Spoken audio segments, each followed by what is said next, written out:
Today we're going to continue our hiking trip out west as we go into Moab, Arches National Park, Canyonlands, and end up in Capitol Reef National Park. We continue today with Hovenweep National Monument, where we left off in the last video, for our epic hiking trip out west. Hovenweep's in the southeast corner of Utah near the Four Corners. It's also near Monument Valley, where the famous running scene in Forrest Gump was filmed.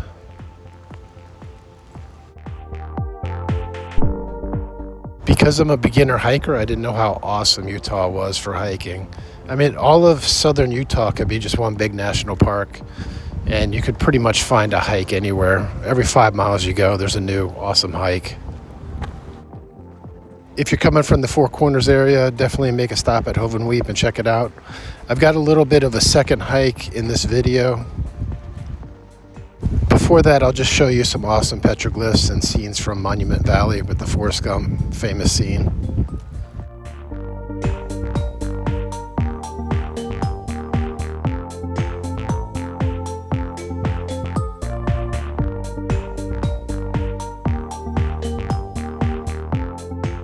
The second main hike at Hovenweep National Monument is the Holly Ruins Trail.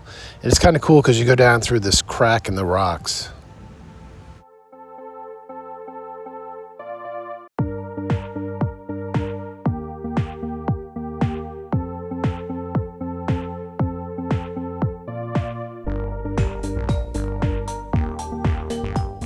Fortunately, I skipped breakfast, so I didn't get stuck in here. But I did have to wedge myself side to side to get through here.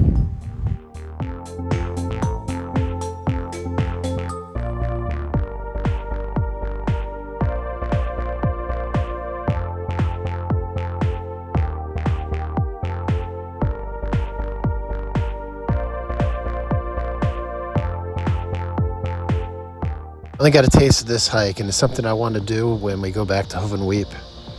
But we had to head to Moab, and on the way to Moab, there's an arch to stop off at a rest area. You can actually climb an arch at a rest area called Wilson Arch.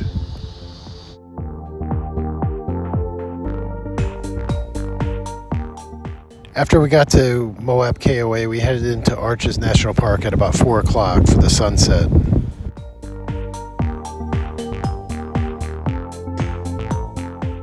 Our grandson said this rock looks like his dad.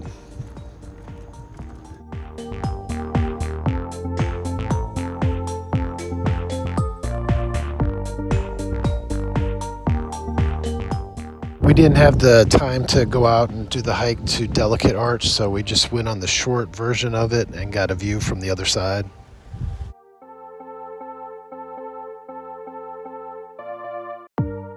Then the next day we headed over to Canyonlands to see the great view from up top in the Island of the Sky Visitor Center. And on the way you can see the Monitor of Merrimack.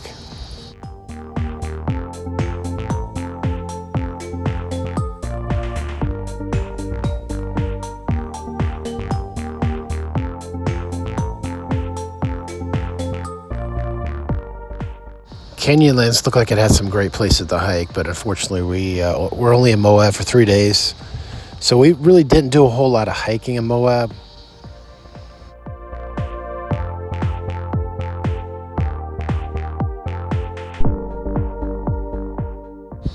The view from Islands in the Sky Visitor Center, that's just across from it, is probably one of the most spectacular views anywhere in any national park that you can see in the United States.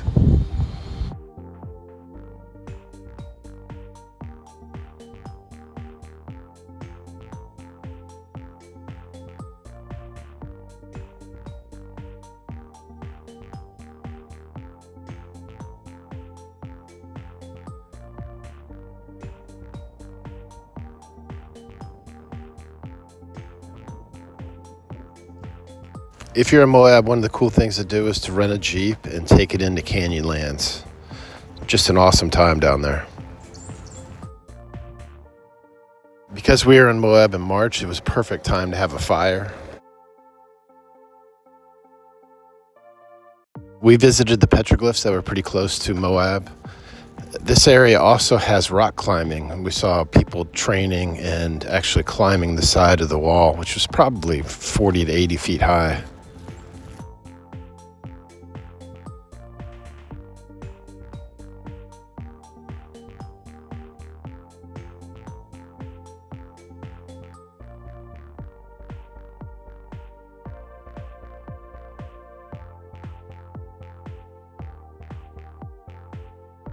And just down the street from the petroglyphs is an area with dinosaur tracks. You just have to climb up maybe a quarter of a mile on a short trail.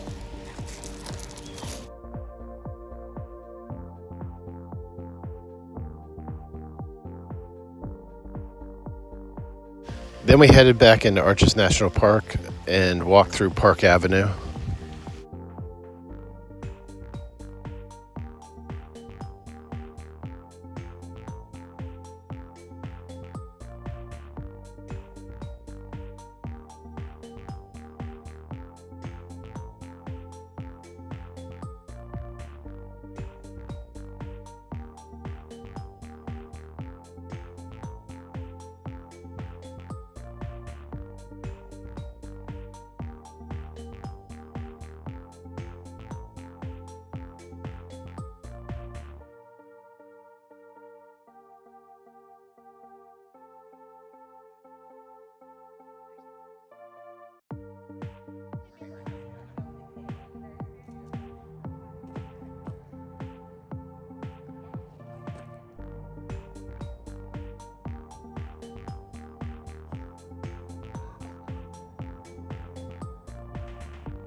After Balance Rock, we headed over to the Double Arch and hiked up and climbed up on the Double Arch. It's got a great view when you get up, and it's not that difficult to climb.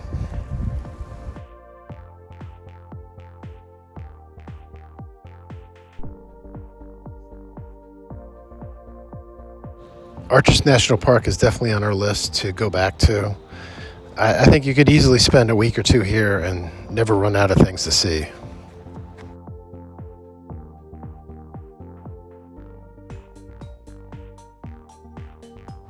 Moab and this whole area is just so spectacular. These are views from the KOA in Moab. Our next stop after Moab was Capitol Reef and the Fruita Campground.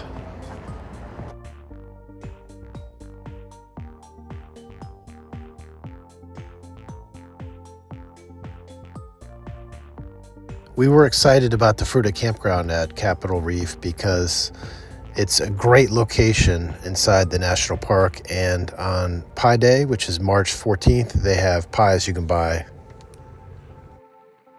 The Fruita Campground actually has fruit trees where you can pick fruit or take the fruit that's fallen off the tree. And I think in some respects, Capitol Reef gets disrespected because you have Arches and Canyonlands that are near Moab. There's like this, it's almost like the Big Brother national parks in Utah.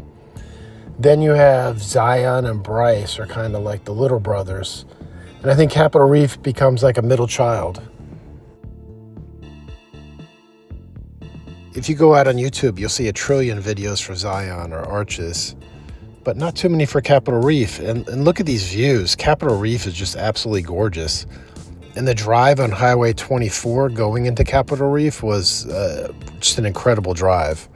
Although it was windy, if you had a massive RV, I would be a little bit hesitant. Capitol Reef's just like all the other national parks in Utah, just incredible hikes, incredible scenery. Definitely make sure to do the hike around the campground. It can range from very easy to a little bit challenging. The actual hike in the campground itself is very simple, but you can extend those to go up into the hills. And there's some awesome little short hikes along the main road to see petroglyphs and to see this cool schoolhouse that's, over 100 years old. The etching on this rock was left by the people at the schoolhouse.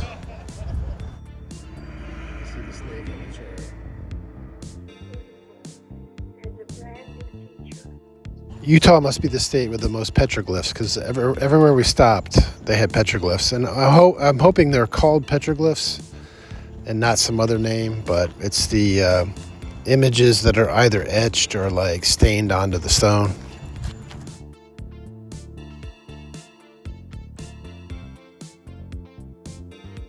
And this sign's about the farmers that lived in this area and what kind of fruit trees and things that they grew.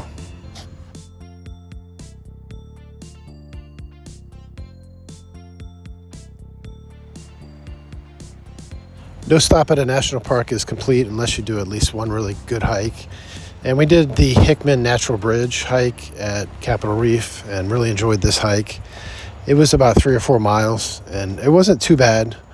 I would say it was easy to moderate, but closer to the easy side.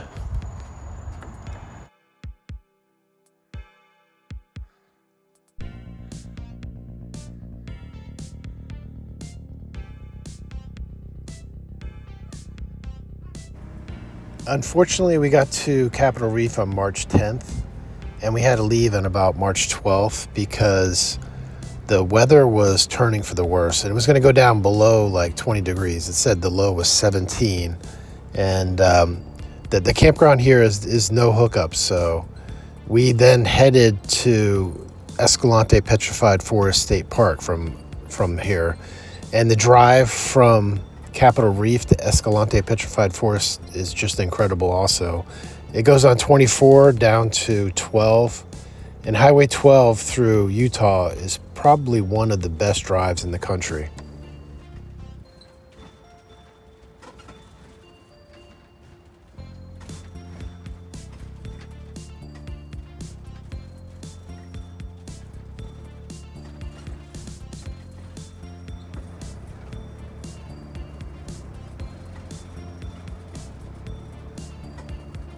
I hear a lot of people that RV talk about the big dream is to go to Alaska, go on the drive through Canada up to Alaska. I would say if you drove through Utah in the beginning of March, middle of March, you get a very similar kind of feel. Snow-capped mountains, beautiful scenery. And it's much easier and it's a lot shorter. So it's a more attainable Alaska dream. Just look at this view from one of the rest stops.